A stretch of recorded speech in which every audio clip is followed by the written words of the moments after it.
All right, let's dive into one of the most famous and maybe infamous metrics in all of finance. EBITDA. I mean, you see it everywhere, right? Analyst reports, big M&A deals, it's all over the place. But what is it really, and why does it start so many arguments? Well, today we're going to get into the numbers, the controversy, and what it all means for you. So here's the big question we're trying to answer. Is EBITDA this incredible tool that helps you see a company's true potential? Or is it more of a magic trick, something that can hide some really deep problems under the surface? The thing is, it can actually be both. And by the end of our time here, you'll know exactly how to spot the difference. We're going to start right in the middle of the action, with the controversy itself. From the moment this metric got popular, it's been a dividing line in the financial world. You've got analysts who absolutely swear by it, and then you have others who see it as a huge red flag. And look, this criticism is blunt. The argument is basically that EBTI is like a financial makeover. It's what you pull out when the regular numbers, like plain old net income, just aren't telling a very pretty story. This is really the heart of the case against EBTI, and you have to admit, it's a powerful point to consider. Okay, but before we can really judge it, we have to understand it, right? We got to know what we're talking about. So let's build the formula from the ground up. We're going to break it down piece by piece so you can see exactly what it's measuring, and maybe even more importantly, what it's choosing to ignore. So there it is, in all its glory. Earnings before interest, taxes, depreciation, and amortization. Now, the key word on this slide is approximates. EBITDA is trying to give us a cleaner look at how a company's core business is doing by stripping out things like how it's financed, what its tax situation is, and some of those big accounting expenses that aren't actual cash. And, we don't just pull this number out of thin air. The calculation actually starts with a much more common figure, EBIT. That's earnings before interest and taxes. So think of EBIT as our starting point, our foundation, before we take that next step. And this slide shows you exactly how that works. We start with our EBITDA, $150,000. Then we add back depreciation and amortization. Now, why do we do that? Well, because these are what we call non-cash expenses. Think about it. A company doesn't literally write a check for depreciation. It's just an accounting concept to spread out the cost of a big asset, like a factory. So by adding those back, we get a number that's supposed to be a little closer to the actual cash the business is generating. And boom, we land at our EBITDA of $190,000. But see, that raw number, 190 grand, doesn't tell you a whole lot by itself. Is that good? Is that bad? Who knows? This is where the magic really happens. We turn it into the EBITDA margin by dividing it by the company's net sales. Suddenly, we have a percentage. And that tells us, for every dollar of sales, how many cents of profit the company is making before all those other expenses. It's a fantastic way to compare the core profitability of two companies, even if one is way bigger than the other. So, okay, with all that controversy we talked about, why on earth do so many smart people still use this thing?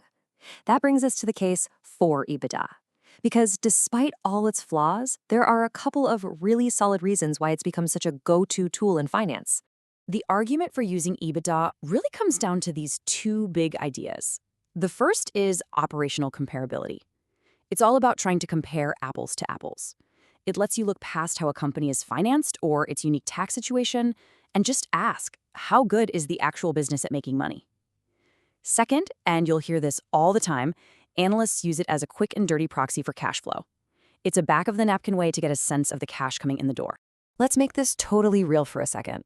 Imagine Company A has an old factory. It's been around for a while, so it has high depreciation costs hitting the income statement.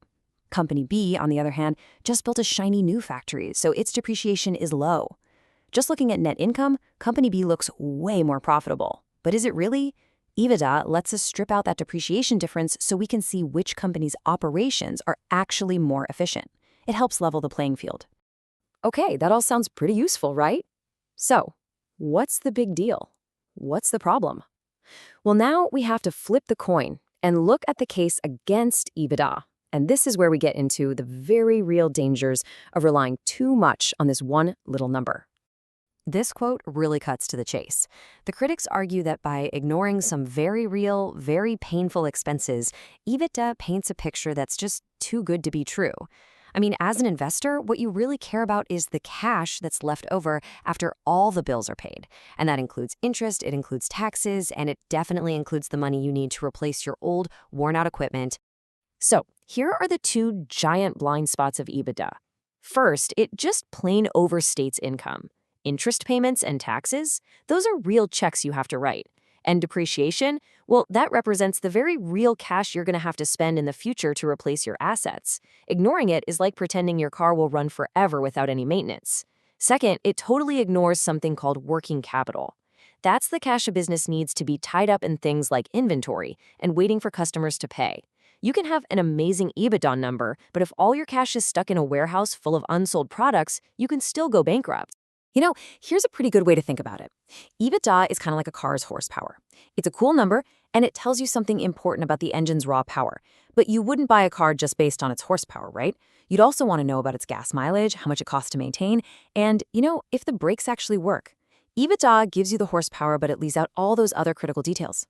So, we've seen the good, we've seen the bad, and that brings us to the most important part of our conversation. How do we, as smart students, as sharp analysts, how do we actually use this thing correctly? It's all about knowing what it can and can't do. Okay, here are the 3 big traps you have to avoid. First, and I can't say this enough, do not treat EBITDA as if it's the same as cash flow. It's a proxy, a starting point, not the final word. Second, don't forget about capital expenditures. That D for depreciation is a reminder that buildings and machines wear out, and replacing them costs real money. And finally, don't fall into the trap of thinking it's some kind of magic number. It's just one tool in the toolbox, and it should always be looked at alongside other metrics to get the full story. And hey, for any of you studying for an exam, listen up, because this is absolutely key. You will need to know how to calculate EBITDA, no doubt. But the really tough questions, the ones that separate the A's from the B's, they're going to ask you to interpret it. They'll test if you understand its weaknesses. So knowing the formula is good, but mastering the limitations, that is the key to crushing your exam. And so we end right back where we started. Is it a shortcut or is it a trap? The answer, of course, is that it depends entirely on who's using it and why. In the hands of a smart analyst who really understands the context and its flaws, it can be a powerful tool. But if you're just looking for one simple number to give you the answer, it can be incredibly dangerous. The real key isn't the number itself, it's the wisdom you bring to it.